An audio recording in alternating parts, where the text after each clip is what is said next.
Stand aside, soft one. You're the last thing between us and the princess. That's exactly why you're not leaving this corridor. The authorize called humans the soft ones. Not as an insult, simply as a fact. Soft bones. Soft skin. Soft hearts. In a galaxy full of species armored by evolution, humans were the anomaly. The fragile experiment that somehow survived long enough to reach the stars. Professor Elias Vance had heard it 1,000 times. He didn't mind. He sat in his modest quarters aboard the diplomatic station Aurelius, grading linguistic exercises with a red stylus. 43 years old. Thin. Reading glasses perched on his nose.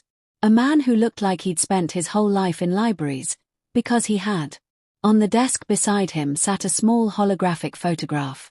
A woman and a young girl. Both smiling. Both gone now, 7 years back, in a shuttle accident over Kepler Station. Elias never talked about it. He just worked. His current assignment was unusual even by galactic standards. He had been selected, out of 11,000 applicants, to tutor Princess Soverail, the only daughter of High Chancellor Marin of the Velthari Dominion. A civilization 3,000 years older than humanity. A species that controlled 41 star systems and had never once lost a war. They chose Elias not despite his quiet nature, but because of it. Soverail was 17. Brilliant, curious, lonely in the way that only royalty can be. She called Elias Professor Soft Eyes and laughed when he corrected her grammar. He let her. She was learning to understand humans, and he was learning that she was worth protecting. He did not own a weapon. He did not need one. Not yet. The mercenaries hit the station at 0300. 12 of them. Dracian, mostly, reptilian, broad-chested, augmented with subdermal combat plating. The kind of crew that carved through security teams the way fire moves through paper. They were hired by a rival Velthari noble house, the kind of political transaction that bought and sold lives without blinking.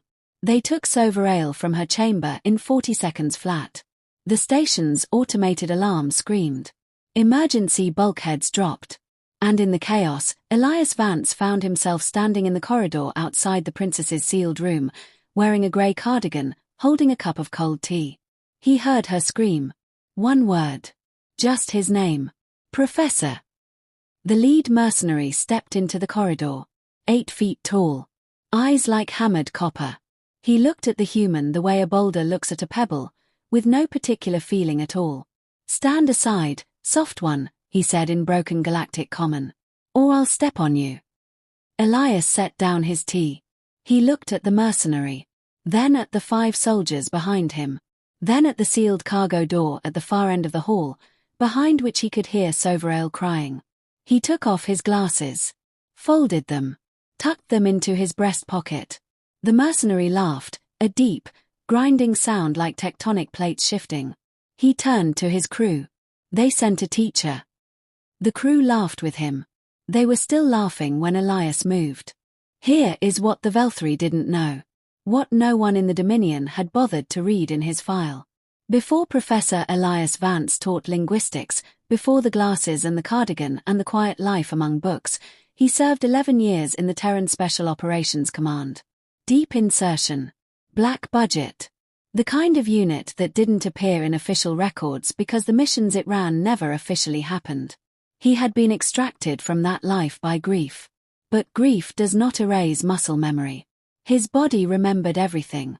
The first mercenary's weapon was in Elias's hand before the laughter finished.